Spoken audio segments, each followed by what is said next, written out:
पहले क्या होता था कि अन्नकूट जब होता है ना, तो अन्नकूट के समय पर श्रीमद् वल्लभाचार्य जी की 7 निधियां थीं, जिनको उन्होंने अपने पुत्रों को बांट दिया, गोसाई जी आदि ने सबने।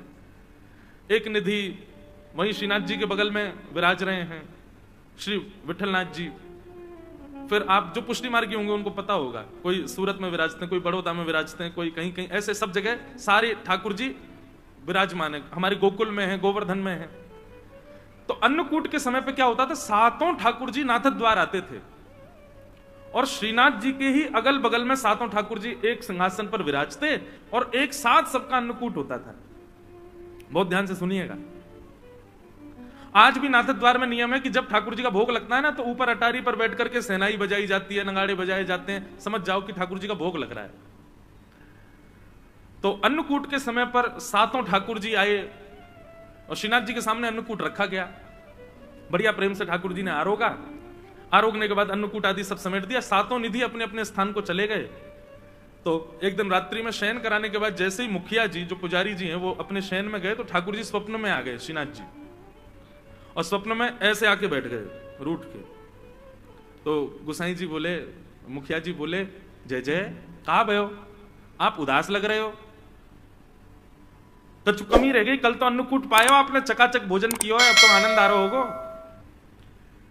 श्रीनाथ जी बोले, मेरो पेट ना भरो, यही मारे तुम्हें दुखी है रहूं। बोले क्यों, पेट क्यों ना भरो? बोले अब इतनी सारी सामग्री सामने रखी, लेकिन वो 7 मेरे बगल में बैठे, एक यहां बैठो, एक वहां बैठो, सबरे इतने सारे बैठे, मुंह को तो खावे में संकोच आ रहा, मैं खा रहा हूं तो मुंह को यूं लग रही, यूं सोच रहा हूं कैसे खा रहा है, कैसे भर भर के खा रहा है, या हमारे में तो आराम। अब जैसे आप भोजन करो, निश्चित है रेस्टोरेंट में जब जाते हैं भोजन करने तब की स्थिति और घर में जब करते हैं तब की स्थिति अलग होती है। कई लोग होते हैं बाहर जाएंगे तो चम्मच लेंगे, जे लेंगे और बड़े ऐसे खाएंगे जैसे कितने साफ सुथरे हैं, और घर में जब आ जाते हैं तो बनाए महाराज चावल के पहाड़, बीच में कर दिया गड्ढा, उसी में सब्जी, उसी में दाल, उसी में पापड़, उसी में दही।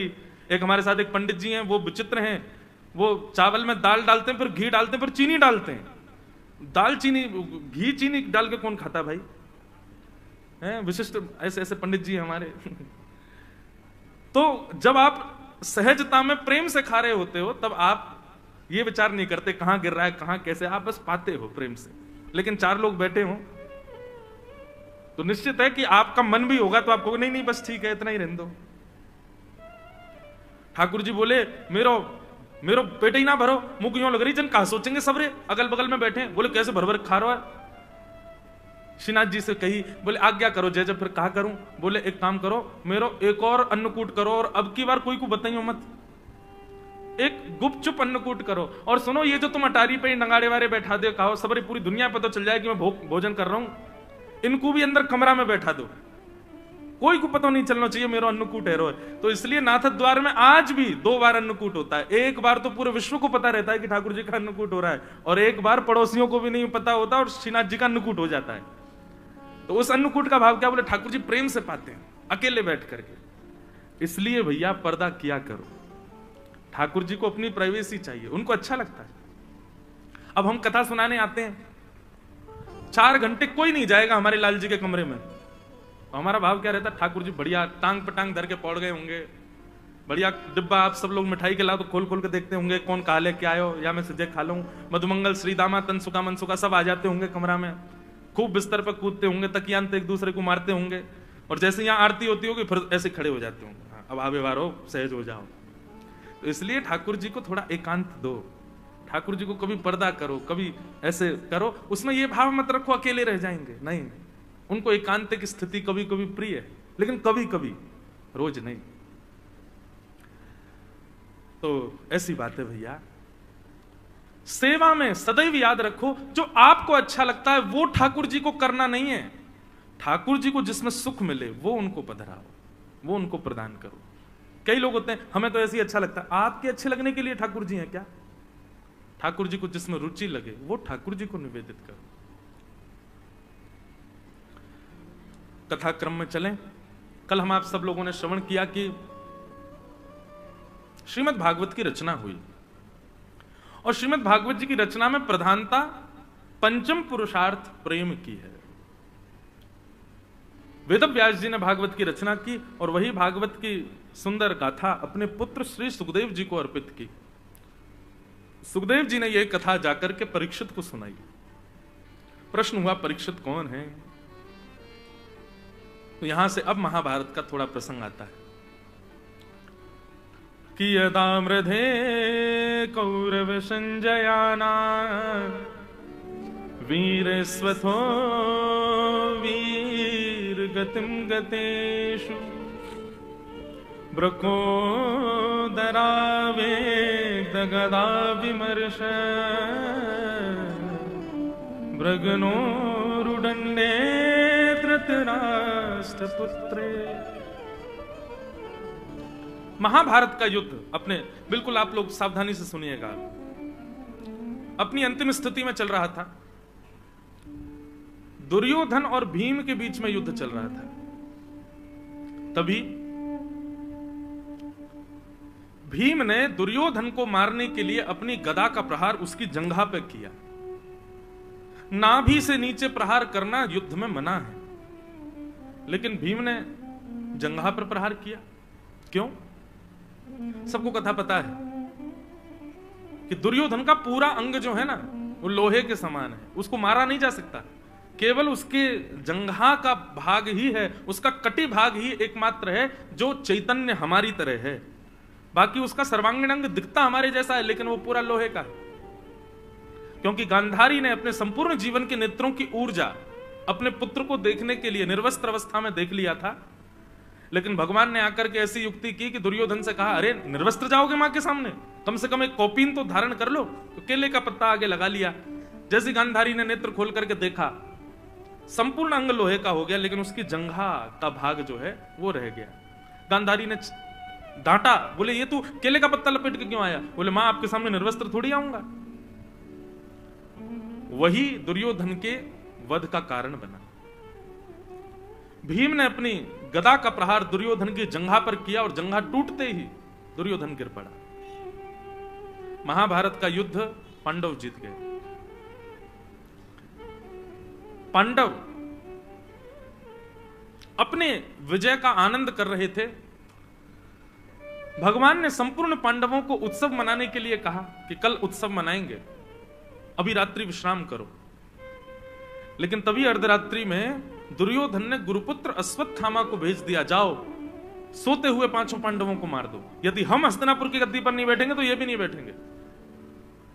सोते हुए पांडवों को मारने के लिए अश्वत्थामा आया, परंतु भगवान पांचों पांडवों को लेकर के कहीं अन्य स्थान पर चले गए और अश्वत्थामा ने द्रौपदी के सोते हुए 5 बालकों को मार दिया। अंधेरे के कारण उसको पता नहीं चला, 5 बालकों को मार दिया और पूरे पांडवों के समाज में उत्सव की जगह मातम बनने लगा। प्रातःकाल होते ही जब द्रौपदी को पता चला कि मेरे पुत्र मार दिए, द्रौपदी ने रुदन करना प्रारंभ किया। उसके उस आर्तनाद को सुनकर के अर्जुन का क्रोध बढ़ गया। अर्जुन कहने लगा, द्रौपदी तुम रोना नहीं, मैं तुमको वचन देता हूं, मैं प्रतिज्ञा लेता हूं, जिसने भी तुम्हारे 5 बालकों को मारा वो कोई भी हो, मैं उसको जीवित नहीं छोड़ूंगा। भगवान ने अर्जुन को समझाया, अर्जुन निर्णय लेने में एक बात का ध्यान सदैव रखो। क्या? क्रोध में कभी भी निर्णय नहीं लेना चाहिए।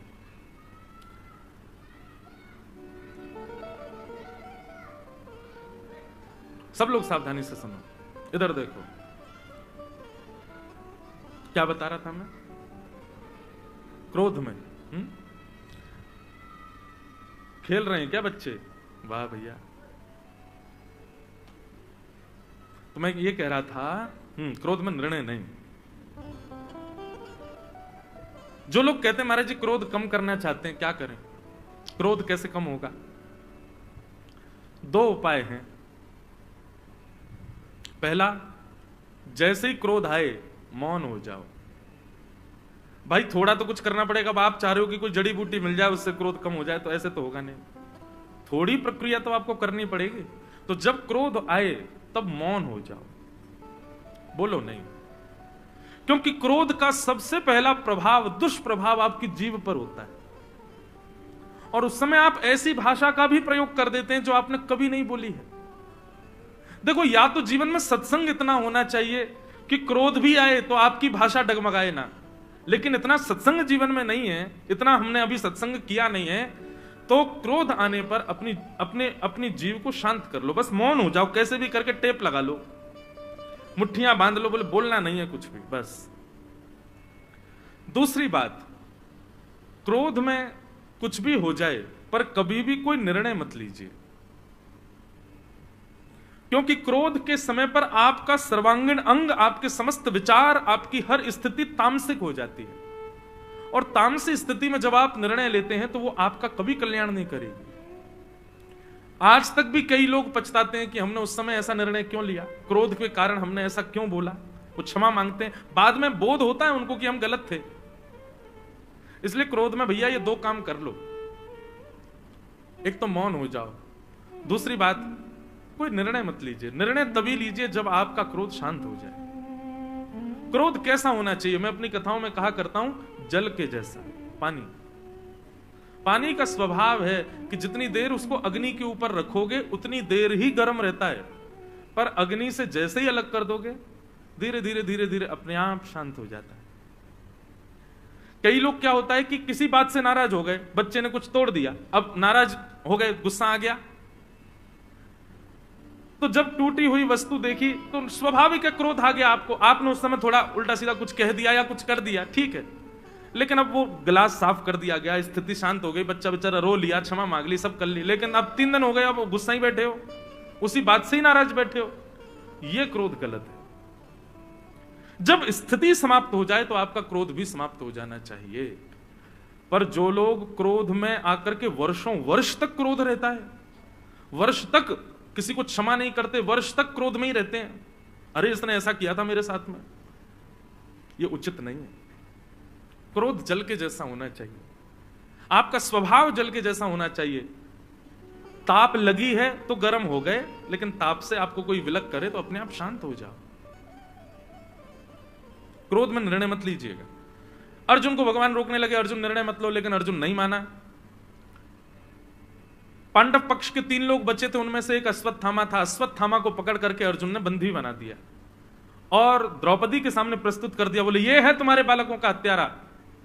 अपनी तलवार लेकर के खड़े हो गए अर्जुन और बोले आज्ञा करो द्रौपदी, मैं इसका सर धड़ से अलग करने वाला हूं, तुम्हारी कोई और इच्छा हो तो बताओ, यही है तुम्हारे बालकों का हत्यारा। जैसे ही द्रौपदी ने अश्वत्थामा को देखा, द्रौपदी ने अर्जुन के आगे हाथ जोड़ लिए, बोले अर्जुन इसको मत मारो। क्यों ना मारे? कि उवाच चास हन्तस्य वंधनानयनम सतम मुच्यतामेष ब्राह्मणो नितराम गुरु। हम क्षत्रिय हैं अर्जुन, और ये ब्राह्मण है, और ब्राह्मण के साथ साथ भी ये हमारे गुरु का बेटा है। गुरु पुत्र गुरु के समान होता है, इसको मत मारो। पहला कारण इसको इसलिए मत मारो क्योंकि हम ब्राह्मण नहीं, हम क्षत्रिय हैं और ये ब्राह्मण है। दूसरा कारण इसलिए इसको मत मारो क्योंकि ये गुरु का बेटा है। और तीसरा कारण इसलिए मत मारो क्योंकि ये अपनी मां का इकलौता पुत्र है। इसकी मां विधवा पहले ही हो चुकी है, पति का सहारा नहीं है, और अब इसको भी मार दोगे तो इसकी मां को पुत्र का भी सहारा नहीं रहेगा, अकेली कैसे रहेगी? मेरे 5 पुत्र मर गए पर मेरे 5 पति तो जीवित है ना, इसको मत मारो। लेकिन फिर भी अर्जुन आप चाहते हैं कि इसको मारना है तो मार दीजिए, लेकिन शर्त होगी क्या? इसको मारते ही मुझे मेरे 5 बालक जीवित चाहिए। ऐसा हो पाएगा? नहीं। द्रौपदी की बात में धर्मम न्यायम शकरुणम निर्वलीकम शमम महत, ये 5 बातें हैं। कोई भी निर्णय लेने वाले व्यक्ति को इन 5 बातों का ध्यान रखना चाहिए कि धर्म क्या कहता है, कहीं मेरा निर्णय अधर्म का पक्षधर तो नहीं। किसी भी प्रतिज्ञा लेने वाले व्यक्ति को न्याय का विचार करना चाहिए, मैं जो प्रतिज्ञा लूंगा उससे न्याय होगा कि नहीं। तीसरी बात, अपनी किसी भी प्रकार की प्रतिज्ञा में दया को जरूर स्थान दीजिएगा, थोड़ा दया पक्ष भी रखिएगा, निर्दयी मत हो जाइएगा। ध्यान रखिए इन बातों को। सबसे पहली बात धर्म का ध्यान रखिएगा, दूसरी बात न्याय होना चाहिए, तीसरी बात करुणा यानी कि दया होनी चाहिए। चौथी बात, निर्वलीकम मतलब निष्कपटता, एक पक्ष के प्रति आपका कपट भाव नहीं दिखना चाहिए। और पांचवी बात, समत्व, दंड का अधिकारी अपना पुत्र भी हो तो दीजिए, वहां पर आप मोहवश उसको मुक्त कराने का प्रयास मत कीजिए। ये 5 बातों का हर व्यक्ति को ध्यान रखना चाहिए कोई भी प्रतिज्ञा लेने से पहले। धर्मम न्यायम शकरुणम निर्वलीकम समम महत। द्रौपदी की बात में ये 5 चीजें थी, धर्म भी था, न्याय भी था, दया भी थी। द्रौपदी कहती है इसको मत मारो क्योंकि ये ब्राह्मण है और हम क्षत्रिय हैं, हम क्षत्रियों के लिए ब्राह्मण सदैव पूजनीय होते हैं। इसको मत मारो क्योंकि ये गुरु का बेटा है। गुरु जिसने तुमको धनुष उठाना सिखाया, जिसने तलवार उठाना सिखाया, जिसने बोलना चलना लड़ना सिखाया, उस गुरु की दक्षिणा के रूप में पुत्र को मारोगे, इसको मत मारो। तीसरी बात, ये अपनी मां का इकलौता पुत्र है। बंधुओं, धर्म कहता है कि आप जिस मार्ग से निकले हो उस मार्ग में कितनी रुकावटें, कितने कांटे, कितने गड्ढे आए हैं, यह पीछे आने वालों को बता दीजिए ताकि उनको वो कष्ट ना सहना पड़े। लेकिन हम लोग उल्टे हैं। हमसे कोई पूछे आप केदारनाथ गए थे, आपकी यात्रा कैसी रही? अब केदारनाथ जाने में महाराज प्राण तो निकल गए हमारे, बस में ऐसी हालत हो गई, हेलीकॉप्टर में ये आओ, फिर वहां ऊपर खच्चरों ने तो फिसल फिसल के हाथ पांव तोड़ दिए, पर दर्शन में भी कोई स्थिति नहीं, वहां पे ऊपर कोई व्यवस्था नहीं थी, और महाराज सर्दी जुकाम हो गया, गर्म पानी नहाने को नहीं मिला, भीड़ के कारण हाथ पांव सब हमारे दब गए, पिच गए। स्थिति तो ऐसी हुई। लेकिन किसी ने पूछा कैसी रही यात्रा? हम भी बना रहे हैं अगले महीने जाने का। बहुत बढ़िया, एक नंबर। बस की सुविधा तो बहुत ही अच्छी, वहां ऊपर रहने की व्यवस्था तो बहुत बढ़िया, गीजर 24 घंटे चलता है, भीड़ तो बिल्कुल होती नहीं है। सुबह के समय जाना, कोई बिल्कुल साफ मिलेगा, सीधे जाओ, प्रणाम करे, निश्चित जाओ, पूरे परिवार सहित जाओ। और मन में क्या सोचना, बेटा जा, तुझे भी तो पता चले। नहीं, अगर हमको किसी मार्ग पर कष्ट हुआ है तो चाहिए कि पीछे उस मार्ग पर जो आ रहे हैं उनको सावधान किया जाए। द्रौपदी कहती है कि पुत्र के मरने पर मां को कितनी पीड़ा होती है, वो पीड़ा अभी मैं सह रही हूं अर्जुन, और मैं नहीं चाहती कि पुत्र मरने पर जो पीड़ा इस मां को हो रही है वो इसकी मां को हो, इसलिए इसको मत मारो। बंधुओं, इतनी बात हो गई, सब लोग चुपचाप खड़े खड़े देख रहे थे, लेकिन तभी सिसकियों की आवाज आने लगी। कौन रो रहा है? दूर खंभ से सिर टेके हमारे द्वारिकाधीश के नेत्र सजल हो गए। और आसपास खड़े लोगों से ठाकुर जी कहने लगे, मेरी बहन है ये बहुत बड़ी बात है। अरे मां का इतना ममत्व होता है अपने पुत्र से, इतना ज्यादा ममत्व होता है, वो डराती है अपने पुत्र को, रुक जा तेरे पिताजी को आने तो बताऊंगी उनको मैं, ऐसे करता है ये। लेकिन पिताजी जब आ जाते हैं तो पिताजी को बता भी देगी, लेकिन पिता जैसे डांटने लगे तो तक ठीक है, लेकिन पिता कहीं हाथ उठाने लग जाए तो मां आगे आ जाती, नहीं मारोगे नहीं, सुना कितना भी लो, मारने का अधिकार मेरा है, बस इसको पीटना है, मारना है, घूसे देने, जो करना मैं करूंगी, वो मेरे अलावा कोई ना करे। स्कूल पढ़ाने के लिए बच्चे को लेके जाती है, टीचर को बुलाती है, ये कितना भी अपराध करे, कितना भी गलत करे, आप इसकी डायरी में लिख के भेज देना, मुझे फोन कर देना, इसको डांट देना, पर इसको मारना नहीं। ये मां का ममत्व होता है अपने पुत्र के प्रति। उस मां के निर्दोष 5 बालक मार दिए गए, और वो मां हत्यारे को सामने देख करके कह रही है कि इसको छोड़ दो। ये बहुत बड़ी बात है, ये सामान्य बात नहीं, ये साधारण बात नहीं है बंधु। ठाकुर जी इतने प्रसन्न हो गए द्रौपदी से, इतने प्रसन्न हो गए। बंधुओं, एक बात याद रखना, आपके घर में अनुकूलता है तब आप कुछ अच्छा करो, ठाकुर जी उससे प्रसन्न नहीं होते। प्रतिकूल स्थिति आवे और उसमें भी आप अपना धैर्य ना खो, तब ठाकुर जी प्रसन्न होते हैं। अनुकूल स्थिति में तो सब धैर्यवान हो जाते हैं, प्रतिकूल स्थिति में होके दिखाओ। आप जिस मंजर में नहीं रह सकते उसमें भी अपने आप को शांत रख करके दिखाओ अपने आप का। अब एक कथा है तो हंसी की, पर एक बात है, वृंदावन में एक संत ने मौन व्रत धारण करने का नियम ले लिया, मैं मौन रहूंगा। कब तक मौन रहोगे? बोले 14 वर्ष तक मौन रहूंगा। 12 वर्ष उनके मौन में निकल चुके थे, लेकिन वो महात्मा क्या करते थे? मौन थे पर हाथ में डायरी पेन लेके चलते थे, और उनको जिसको कुछ कहना होता था लिख करके उसको दे देते थे। किसी को गाली भी देनी होती थी लिख के दे देते थे। ऐसा मौन था उनका। अब संतों में भी आपस में एक दूसरे से आनंद तो लेते ही हैं। एक बार वो महात्मा किसी पंगत में बैठे थे भोजन करने, उनको गुलाब जामुन बड़ा प्रिय था। तो गुलाब जामुन वाले से दूसरे संत ने जाके कहते, बोले सुन, सबको गुलाब जामुन देना, वो मौनी बाबा बैठे उनको मत दियो।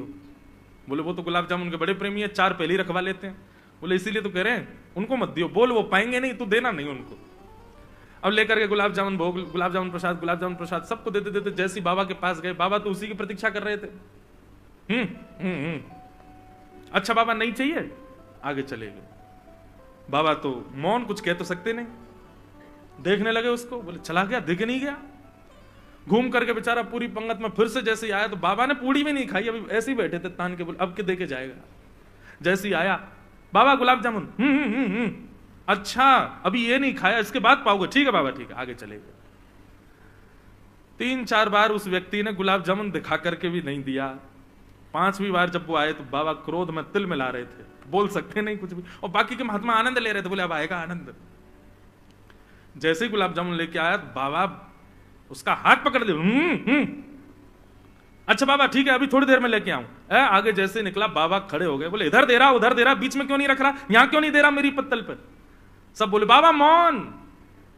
बाबा बोले राम राम राम राम, हो गया कल्याण हमारा। 14 वर्ष का मौन 12 वर्ष में टूट टाट गया। सब ने आकर के हृदय से लगाया, बोले अब 12 साल का ही रहने दो बाबा, प्रेम से गुलाब जामुन पाओ। प्रतिकूल स्थिति में अपने आप को संयमित रखना यह परीक्षा है। अनुकूल स्थिति में तो कोई भी रह लेगा, अनुकूल स्थिति में तो अपने ऊपर संयम कोई भी कर लेगा, प्रतिकूल में करके दिखाओ। जब दूसरों पे आती है तो सब उपदेश देने पहुंच जाते हैं, ऐसा करो अरे राम राम, ऐसा नहीं तुमको ऐसा करना था, ऐसा नहीं तुमको ऐसा करना था, ओहो तुमने ये गलती कर दी इसीलिए ऐसा हुआ है। लेकिन जब वही घटना खुद के ऊपर आ जाती है तो सब भूल जाते हैं, हम लोग निकल जाते हैं सब बाहर, कुछ नहीं कर पाते। लेकिन द्रौपदी की कितनी श्रेष्ठ बात, अपने बालकों के हत्यारे के लिए भी वहां पर वो धर्म का विचार कर रही है, न्याय का विचार कर रही है, करुणा का विचार कर रही है, समता का विचार कर रही है, निष्कपटता का विचार कर रही है, एक मां की पीड़ा का विचार कर रही है, उसके ब्राह्मणत्व का विचार कर रही है, वो गुरु का बेटा है इस बात का विचार कर रही है। कोई रीझा हो चाहे ना रीझा हो, पर श्याम सुंदर रीझ गए द्रौपदी से। क्रिया सदैव ऐसी करो जिससे ठाकुर जी प्रसन्न हो। हम लोगों की ऐसी कभी कभी ओछी हरकतें हो जाती हैं कि केवल 4 लोगों को खुश करने के लिए हम वो काम कर देते हैं। नहीं, क्रिया सदैव ऐसी करो जिससे श्याम सुंदर प्रसन्न हो। द्रौपदी पर भगवान रीझ गए। अर्जुन ने भगवान से पूछा, भगवान आप ही बताओ मैं क्या करूं। भगवान बोले, ब्रह्म बंधुर न हंतव्य आतताई बधारह। अर्जुन, ब्राह्मण कैसा भी क्यों ना हो उसको मारना नहीं चाहिए, परंतु बालकों का हत्यारा कोई भी क्यों ना हो उसको छोड़ना नहीं चाहिए। अश्वत्थामा ब्राह्मण है इसलिए इसको मारना नहीं है, अश्वत्थामा छोटे बालकों का हत्यारा इसलिए इसको छोड़ना भी नहीं। अर्जुन समझ गए मुझे क्या करना है, मतलब मृत्यु दंड से भी कोई बड़ा दंड इसको देना है। और बंधुओं आज आप स्पष्ट सुन लीजिएगा, मृत्यु दंड से भी एक बड़ा दंड होता है। क्या? प्रतिष्ठित व्यक्ति का भरे समाज में अपमान। ये मृत्यु दंड से भी बड़ा दंड है। और एक और बात कहें, बहुत सम्मान की इच्छा रखने वाले व्यक्ति के लिए मृत्यु दंड से भी बड़ा है दंड उसका अपमान हो जाना। और ऐसा व्यक्ति जब तक मरता नहीं तब तक अपने अपमान की अग्नि में जलता रहता है। मृत्यु को प्राप्त करने वाला व्यक्ति 5-6 घंटे में फिर भी चिता में जल जाता है, परंतु अपमान के अग्नि में जलने वाला व्यक्ति जीवन पर्यंत जलता रहता है। भगवान ने कहा, ये गुरुपुत्र है, इसको बहुत सम्मान मिला है, इसकी सब रेस्पेक्ट बहुत करते हैं। आज वही समाज इसके सामने खड़ा है जो इसका सम्मान करता है, सबके सामने इसका अपमान करो, यही इसका दंड है। आधी मूंछ, आधी दाढ़ी और आधे केश मूड़ करके अर्जुन ने उसकी ब्रह्म तेज की मणि को निकाल करके धक्के देकर के सभा से बाहर कर दिया। बोले यही उचित दंड है इसके लिए। अश्वत्थामा, अपमान हो गया अश्वत्थामा का। भगवान अब कहने लगे, भैया आप सब लोग अब अपने हस्तिनापुर की गद्दी संभालो, सब लोग व्यवस्थित हो जाओ, मैं द्वारिका जा रहा हूं। जैसे ठाकुर जी द्वारिका के लिए प्रस्थान करने लगे, इतने में ही बंधुओं अश्वत्थामा ने अर्जुन की पुत्र वधू उत्तरा के गर्भस्थ शिशु को मारने के लिए ब्रह्मास्त्र छोड़ दिया। आकाश में ब्रह्मास्त्र देख करके उत्तरा दौड़ी दौड़ी भगवान के रथ के पास गई। भगवान द्वारिका को जा रहे थे कि पाहि पाहि महायोगिन देव देव जगतपते नान्यम तद्भयम पश्ये यत्र मृत्यु परस्परम। त्राहि माम द्वारिकाधीश, मेरी रक्षा करो। भगवान ने तुरंत अपना रथ रोका, उतर करके आए, देखा उत्तरा दौड़ी दौड़ी आ रही है। उत्तरा को तुरंत भगवान ने पूछा, क्या बात है उत्तरा, क्यों रो रही हो? उत्तरा ने कहा, देखिए ना भगवान, अश्वत्थामा ने ब्रह्मास्त्र छोड़ दिया आकाश में मेरे गर्व को मारने के लिए। मेरा गर्व भले ही, मुझे भले ही कुछ भी हो जाए, मेरे गर्व को बचा लो भगवान। मेरे पति को इन लोगों ने पहले ही चक्रव्यूह में फंसा करके मार दिया, कम से कम मैं अपने बालक को जन्म दूं, यह श्रेष्ठता तो मुझे प्राप्त हो। भगवान आप मेरी रक्षा करो। सबके मध्य आकर के उत्तरा ने जब भगवान से प्रार्थना की, ठाकुर जी एक रूप से तो बाहर खड़े थे, अदृश्य रूप से उत्तरा के गर्भ में प्रवेश करके भगवान ने उसके गर्भस्थ शिशु की रक्षा की। आकाश में देखते ही देखते ब्रह्मास्त्र नष्ट हो गया और किसी को पता नहीं चला कि यह ब्रह्मास्त्र नष्ट हुआ कैसे। सब लोग आश्चर्य करने लगे, बोले कुछ तो हुआ तो है नहीं। ठाकुर जी बाहर खड़े हैं, पांचों पांडव अपने स्थान पर खड़े हैं, उत्तरा आकर के भगवान से प्रार्थना कर रही है और केवल इतनी देर में ब्रह्मास्त्र नष्ट हो गया। इस ब्रह्मास्त्र को नष्ट किया किसने? कोई नहीं पहचान पाया। लेकिन बंधुओं, कितनी अच्छी बात, ब्रह्मास्त्र जैसे ही नष्ट हुआ, आकाश की ओर सब लोग आश्चर्यचकित होकर देख रहे थे, कैसे नष्ट हुआ ब्रह्मास्त्र। ठाकुर जी ताली बजाने लगे, बोले जय हो जय हो जय हो। सब बोले क्या हुआ भगवान? बोले उत्तरा के भजन के प्रताप ने, उत्तरा के पातिव्रत धर्म ने, उत्तरा की धर्म नैष्ठिकता ने देखो ब्रह्मास्त्र को आकाश में नष्ट कर दिया। समझ में आई बात? नष्ट तो ठाकुर जी ने किया, लेकिन श्रेय पूरा उत्तरा को दे दिया। उत्तरा ने किया, उत्तरा के भजन बल ने किया। आप जाते हो मंदिर में जाकर के सोने का छत्र चढ़ा करके आए, पूरा मंदिर ताली बजाता, वाह वाह वाह भैया देखो इन्होंने सोने का छत्र चढ़ाया। ठाकुर जी मंद मंद मुस्काते हैं, क्यों? बोले बल तो हमने ही दिया, हमने ही योग्यता प्रकट करी, हमने ही ऐसी व्यवस्था करी कि ये सब छत्र आदि जो भी इसने चढ़ाया या जो भी सेवा इसने की वो ये कर पाया, पर श्रेय सारा इसी को ही मिल गया। ये ठाकुर जी का स्वभाव है बंधु। अब यहां की बात नहीं, पर कहीं भी कोई कथा कराए, बहुत बड़ी कथा हो, दसों हजार लोग आ रहे हैं कथा में, सबका भोजन प्रसाद आदि, तो कई जगह क्या होता है, यजमान लोग आते हैं, महाराज जी कोई अब व्यवस्था तो नहीं मिलेगी। नहीं, आपको पता है महाराज जी 20,000 लोग रोज भोजन कर रहे हैं, सबके लिए एक टांग पर खड़े होकर सबकी व्यवस्था देख रहा हूं। हम मंद मंद मुस्कुराते, मैंने अच्छा जी। आप देख रहे हैं महाराज जी, एक भी श्रोता को कोई दिक्कत नहीं होती, बीच में पानी घूमता है सबके लिए, जल पियो सबके लिए। मैंने देखो क्या बढ़िया एसी लगवाए हैं पूरे पंडाल में। होता है कई जगह लोग बाग ऐसा बताते हैं बहुत। तब मुझे यही प्रसंग याद आता है, करता तो सब ठाकुर जी हैं, पर ठाकुर जी का स्वभाव कैसा है, क्रेडिट हमको ही दे देते हैं कि तुमने किया, पर हमारी सामर्थ्य कुछ नहीं है। और इसका सीधा प्रमाण है हमारे बर्बरीक जी श्री खाटू श्याम जी। उनसे जब पूछा गया कि महाभारत युद्ध का सबसे श्रेष्ठ योद्धा कौन था, युधिष्ठिर अपने धनुष को देखने लगा, मेरा नाम लेंगे? अर्जुन बोला गांडीव धनुषधारी तो मैं ही हूं, मेरा नाम लिया जाएगा। सब लोग अपनी अपनी छाती चौड़ा रहे थे, लेकिन बर्बरीक जी के नेत्रों में आंसू आ गए। बोले महाभारत युद्ध का सबसे श्रेष्ठ योद्धा कोई था तो योगेश्वर कृष्ण। युधिष्ठिर आदि बोले हैं ये कन्हैया? बोले हाँ। अरे आप भूल गए लगते हैं, इन्होंने तो शस्त्र भी नहीं उठाया पूरे युद्ध में। बोले इसीलिए तो आप सब योद्धाओं को तो शस्त्र की भी आवश्यकता है, पर ये बिना शस्त्र के ही सबको मार रहे थे। और वास्तविकता में पूछो अर्जुन, तो जितनों को तुमने मारा वो सब मरे मराए थे पहले से ही। ठाकुर जी ने जिस दिन सोच लिया कि इसकी मृत्यु हो, उसी दिन मर गया, केवल छोड़ रखा कि अर्जुन बाण मारेगा तो श्रेय अर्जुन को मिलेगा। मृत्यु तो पहले हो चुकी थी महाभारत के योद्धाओं की, एक कौरव पहले ही मारे जा चुके। जिस दिन भगवान शांति प्रस्ताव लेकर के गए और दुर्योधन ने कहा सुच्चग्रैवन दास्यामि बिना युद्धेन केशव, सुई की नोक के बराबर जमीन भी युद्ध के बिना नहीं दूंगा, वास्तव में तो ये कौरव उसी दिन मर गए थे सारे। ठाकुर जी सोच लें इसको मारने के लिए कुछ क्रिया करने की आवश्यकता है नहीं, वो सोच भर लें फिर तो मृत्यु निश्चित है। अर्जुन, भगवान ने तो उसी दिन सोच लिया था कि अब सर्वनाश होगा इनका, और सर्वनाश ठाकुर जी सोच लें, उसके बाद करने की आवश्यकता नहीं, हो ही गया। लेकिन ये करता छोड़ा था तुम्हारे लिए ताकि श्रेय तुमको मिले। ये सब मरे मराए लाशों को तुमने बाण मारे हैं, ये मर तो पहले ही गए थे। इसलिए भैया आप कुछ भी नहीं करते हो, जो अपना भजन भी गिनते हैं ना, हम इतनी माला करते हैं, हम इतना नाम जप करते हैं, इतने घंटे बैठ के ठाकुर जी की सेवा करते हैं, यह भी आपके बस की बात नहीं। ठाकुर जी जरा से रूठ जाएं, आप 1 मिनट नहीं बैठ पाओगे उनके सामने। आप जो कुछ भी कर रहे हो सब ठाकुर जी की कृपा है, उन्हीं की ही कृपा है।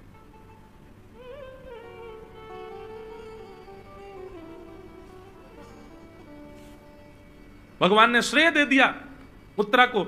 सब लोग कहने लगे अरे कैसे ब्रह्मास्त्र नष्ट हुआ? भगवान बोले उत्तरा का पातिव्रत है, ये उत्तरा का भजन बल है, उत्तरा की धर्म निष्ठिकता। उत्तरा तुझको प्रणाम है भैया, तेरे धर्म बल ने देख ब्रह्मास्त्र को नष्ट कर दिया आकाश में। उत्तरा को भी लगने लगा हाँ ये तो जरूर मेरे ही बल से नष्ट हुआ है। ठाकुर जी मंद मंद मुस्काने लगे, सब उत्तरा की प्रशंसा करने लगे, लेकिन कोने में खड़ी कुंती बुआ भगवान को देख रही थी। पास आई भगवान के, ठाकुर जी बोले कहो बुआ, देखो कैसी बहू आपके घर में उत्तरा, इसका भजन बल, इसका धर्म बल, इसकी पातिव्रत सेवा, इस सबके बल से देखिए आज इसने ब्रह्मास्त्र को नष्ट कर दिया। कुंती बोली ठाकुर जी आप कितने चतुर हो, मैं ये गहराई नाप नहीं पा रही हूं, आप बहुत चतुर हो। ठाकुर जी बोले क्यों, ऐसा क्यों कह रही हो?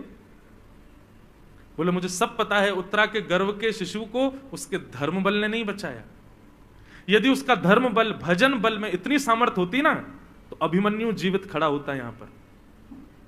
जिस अभिमन्यु को चक्रव्यूह से नहीं बचा पाया कोई, उस उत्तरा का बल इतना हो गया कि वो अपने गर्भ के बालक को ब्रह्मास्त्र से बचा लेगी, अपने पति को बचा लेती। ये सब आपकी कृपा है। आप एक रूप से बाहर खड़े थे और दूसरे अदृश्य रूप से आपने भीतर प्रवेश किया और भीतर जाकर के अपनी गदा को घुमाया है, उसी के बल से ही ये नष्ट हुआ है और श्रेय दे रहे उत्तरा को। ठाकुर जी तुरंत गए, कुंती बुआ का मुंह बंद कर दिया, चुप रहो बुआ, काय को पोल खोल रही है, लगे रहने दो, देखो सब देखो उत्तरा की प्रशंसा कर रहे हैं। कुंती एकांत में ठाकुर जी को ले गई और बोली अब मेरी बात सुनिए, मुझे आपकी स्तुति करनी है भगवान। और कुंती ने भगवान की प्रथम, श्रीमद् भागवत की सबसे पहली स्तुति है कुंती स्तुति। भक्त ठाकुर जी के भेद को पहचान जाते हैं भगवान। ठाकुर जी सबसे छुपा लेंगे अपनी क्रियाओं को, लेकिन एक वैष्णव से नहीं छुपा सकते। ठाकुर जी की हर लीला वैष्णव खोज लेता है। कुंती ने भगवान की स्तुति गाई, बहुत सुंदर स्तुति है कुंती की। कुंती भगवान से कह रही है कि नमस्ये पुरुषं त्वाद्यम ईश्वरं प्रकृते परम अलक्ष्यम सर्वभूतानां अंतर्बहिरवस्थितम। हे नाथ, आप पूरे जगत कारण हो, आप साक्षात भगवान हो, मैं आपको प्रणाम करती हूं, मैं आपको नमस्कार करती हूं। कुंती ने बंधुओं अपनी स्तुति में एक बात सिद्ध कर दी। हम सब वैष्णवों को कुंती संकेत करते हुए कहती है कि एक भक्त भगवान को कुछ नहीं दे सकता, कुछ भी नहीं। केवल एक वस्तु आप ठाकुर जी को दे सकते हो, क्या? दोनों हाथ जोड़ करके सर झुका के आप केवल नमन कर सकते हो। इसके अतिरिक्त जो कुछ भी आप ठाकुर जी को दे रहे हो वो ठाकुर जी की कृपा से आपको प्राप्त है। नमन, नमन का मतलब क्या होता है? अब ये मन मेरा नहीं है ठाकुर जी, ये मन पर वश आपका है, इसलिए नमन। ये सर झुका के नमस्कार करना, केवल इसके अतिरिक्त आप कुछ भी ठाकुर जी को नहीं देते। जो भी दे रहे हो एक प्रकार से ऐसा समझ लो, आप मेरे घर आए और आपने सोचा खाली आता है यार कुछ तो दें महाराज जी को, तो मेरे ही घर में लगे हुए चित्र को उतारा, पहुंच दिया और मुझे कहा महाराज जी आपके घर पधारे, लीजिए आपके लिए भेंट लेके आए। अब मैंने देखी, मैंने यार ये तो मेरे ही डाइनिंग हॉल की चित्र पेंटिंग है, तुमने उतार के मुझको ही दे दी। ठाकुर जी ले लीजिए ना, अब ऐसा मत किए, हमने दिया है, आप इसको मान लीजिए हमारी तरफ से एक उपहार। यही होता है हमारे और आपके साथ जब हम मंदिर में जाते हैं, प्रसाद चढ़ाएं, फूल चढ़ाएं, पुष्प चढ़ाएं, और सबसे बड़ी बात ये जो लोग 2000 की नोट निकाल के ऐसे घुमाते ठाकुर जी के आगे यूं और यूं घुमा के जब चढ़ा देते हैं तो ठाकुर जी कहते हैं देख बगल में लक्ष्मी खड़ी है मेरे, धन की अधिष्ठात्री, मैंने कृपा करके इसको दिया, मैंने ही कृपा करके इसको इतना बल दिया कि ये पुष्प ला सके। ये पुष्प भी मेरी ही कृपा से प्रकट हुए बगीचे में। ये पुष्प को बनाने वाले मालिक के ऊपर भी मेरी कृपा है। इसमें जो धागा है उसमें भी मेरा ही बल है। उसको पैसे से खरीद करके लाया वो धन भी मेरी पत्नी लक्ष्मी है। लेकर के आया है, जो लेके आया वो भी मैं ही हूं। और आकर के मेरे सामने ऑफर करते हुए अपना श्रेय ले रहा है। आप कुछ नहीं करते ठाकुर जी के लिए, केवल आप नमस्कार करते हो बस। ये दो हाथ जोड़ करके जो आप दीन होते हो ना, बस इसके अतिरिक्त आप और कुछ नहीं दे सकते ठाकुर जी को। कुंती ने यही कहा कि नाथ हम आपको कुछ नहीं दे सकते, केवल नमन कर सकते हैं। तो इसका मतलब ये नहीं है, अब कई कंजूस लोग भी तो बहुत हैं हमारे संसार में। कई लोग आ जाएंगे, महाराज जी आप ही तो कह रहे थे ठाकुर जी की सब वस्तु ठाकुर जी को, काय को 56 भोग लगा मैं ठाकुर जी को, काय को फूल का बंगला लगा मैं ठाकुर जी का, काय को सजावट करें ठाकुर जी की, सब ठाकुर जी तो कर रहे हैं, तो फिर हम लोगों को तो बिल्कुल नमस्कार ही करना चाहिए, नमन ही करना चाहिए, दान पेटी वगैरह सब हटा दो मंदिरों से, इनकी भी क्या आवश्यकता है, ठाकुर जी तो सब है ही है ठाकुर जी का। कई लोग कथा के दो अर्थ निकालने वाले भी होते हैं ना। भाई देखो, ये 56 भोग ठाकुर जी को क्यों लगाया जाता है? हे ठाकुर जी, इस विश्व में 8 अरब लोग हैं।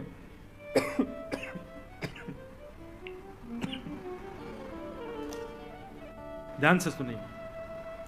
हे ठाकुर जी, इस विश्व में 8 अरब से भी ज्यादा लोग हैं, और 8 अरब से भी ज्यादा तो मानव हैं। उसके अलावा चींटी कितनी, पशु पक्षी कितने, जल के जंतु कितने आदि, और ये सब कितनी मात्रा में है कुछ पता थोड़ी है।